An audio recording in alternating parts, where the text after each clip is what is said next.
দোস্ত আল্লাহর কসম, বেনামাজি ছেলেরা, এই আব্বা তোদের প্রত্যেককে বলি বাপ, আল্লাহর কসম তোদের নামাজ পড়তে মন চাইবে রে বাপ, সেজদা দিতে মন চাইবে, সেজদা দিতে মন চাইবে আব্বা।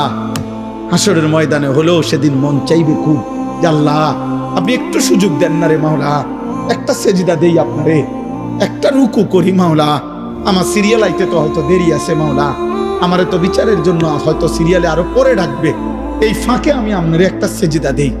আল্লাহ বলেন ওয়ালাউ শি'না লাআতাইনা কুল্লা নাফসিন হুদাহা, এই নাফরমান, আমি চাইলে তো দুনিয়াতেই প্রত্যেককে সেজদা দিতে পারতাম, দেওয়াইতে পারতাম, আমার আনুগত্য করাইতে পারতাম।